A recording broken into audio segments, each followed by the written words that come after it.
I don't know how to cook. You'll see. You'll see on the show. You'll see. You'll see on the show. You'll see. You'll see on the show. She teaches me. So. Banned.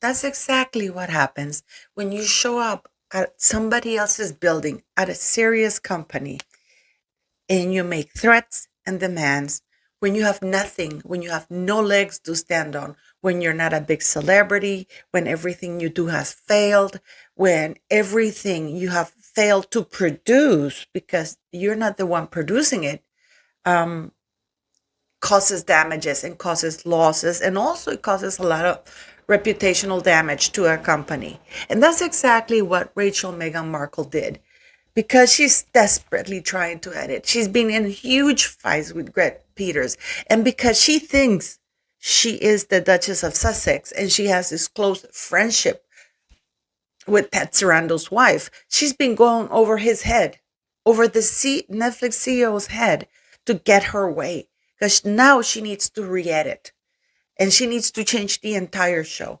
She needs to be able to exploit that footage that they took, that ghoulish footage that they took of the fires when they went to the Eaton Center for 17 minutes or less, when they walked and traipsed all over the homes, the burnt down homes of somebody else's remains, because those were their homes. And we see them, hopping over their fences when nobody else was allowed to be. It is absolutely incredible that she doesn't understand that Netflix can spot that behavior is not good, that that's not going to look good. But what happens next? Because she gets banned and there are huge fights and the talk of the town is that she's done because first of all, they have come out officially on Vanity Fair, that article, and said that they have never given them $100 million. We now have that confirmed in the Vanity Fair because a spokesperson for Netflix says they never got the $100 million. So we know that at best, probably they got about $20 million. And this is at best. On top of that, they have to pay taxes and the agents. Let's not forget that, the agents. Everybody gets their cut. They haven't been able to produce anything. So because we have a lot of people, and it's the talk of the town, they know that whatever they produce is a flop. So what do they do next? They have somebody from Netflix come out and give the following statement.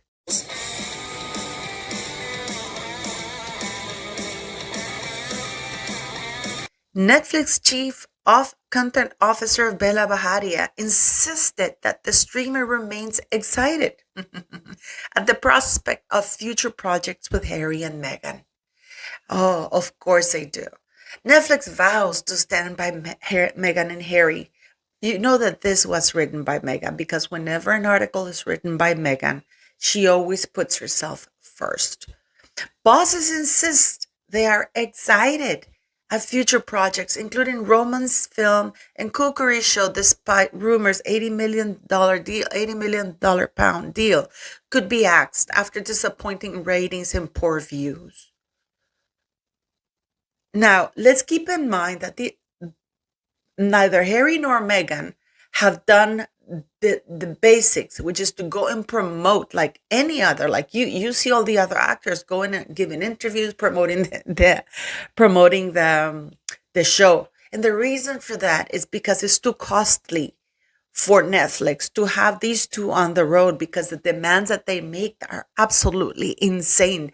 They want to be paid for promoting the show. They want their security paid for promoting the show. They're difficult to work with. But now know with the Vanity Fair that nobody wants to work with them. Nobody wants to be around them. And Meghan Markle coming in, shouting and screaming at the CEO of Netflix and then going over his head when he doesn't cave into her little tantrums. And then she gets herself banned. She's not allowed to come back to the building for meetings. Your presence is not required. We'll make the decisions. Your input means nothing. That is the loud and clear message she got. And it's embarrassing. Hi. How are you? Good. So good to see too. What do you have here? I picked up some peppers. I went to the rooftop farm. Oh my God, that's Yeah, here in amazing. You have so many. What's even more embarrassing is that we have this lady, for example. However, Ms. Baharia stood firm that the streaming giant remains committed to Meghan Markle and Prince Harry's future and insisted that Miss Markle, not Mrs. Markle. It's very interesting how she has Meghan, Duchess of Sussex, and Miss Markle, not the Duchess. She didn't like that one, I can tell you that. That Miss Markle's new lifestyle cooking series with Love Meghan will be a hit. This is actually something quite that's very, very interesting because now it goes. It is such a great take on a lifestyle and on a lifestyle show and showcase for California, Montecito, and nature.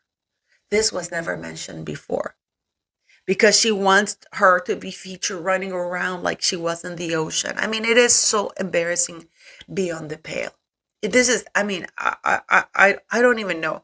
It really has great takeaways. I was like, oh my God, I want to really do that pasta.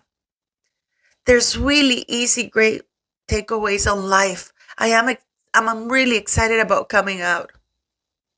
It is the first time a senior Netflix executive has gone on the record to confirm that the Sussexes will move forward with projects. This has just been put out just to try and fight off the fact that they were fired from Spotify. Limonada has put her thing on hold. I mean, what business sense does it make to keep working with people who only bring losses to you, that they're not a financial success, which at the end of the day is what Netflix is about. They have lost a lot of subscriptions, and a lot of them have left comments saying that it's because of Harry and Meghan Markle. The Netflix trailer that they put out on their website, it broke world record on negative comments.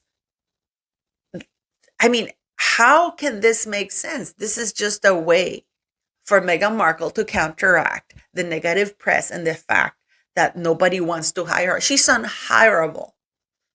Now they talk about the following, which is very interesting too, because in one fell swoop, they say that Ms. Baharia added that Meghan's working on a screen adaptation of the best-selling romance novel Meet Me at the Lake by Carly Fortune. Now, this is misrepresenting and saying that Meghan Markle bought the rights of the book. That's not true. Netflix bought the rights of the book.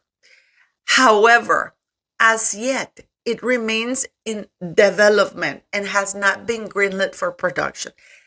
Look at this sentence because it's very important. Because in the next sentence, she says, asked whether the movie is definitely coming out, she insisted, it is in development. It is a great book. She had it and we're happy to do it. And we have things in development. Everyone is excited about what is coming. I'm really excited for the show.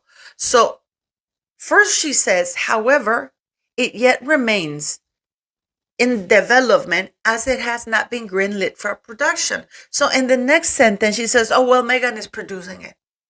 So how can Meghan be working on a project that has not been greenlit to be produced? And here we have the lies. And this is why everything this woman fails and flops. It's very interesting to see that Netflix, at least we have somebody, because Meghan Markle was just roasted in front of everybody. It was brutal.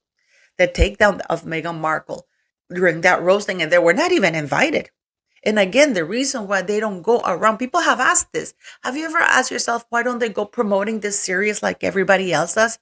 Because they want to charge for it.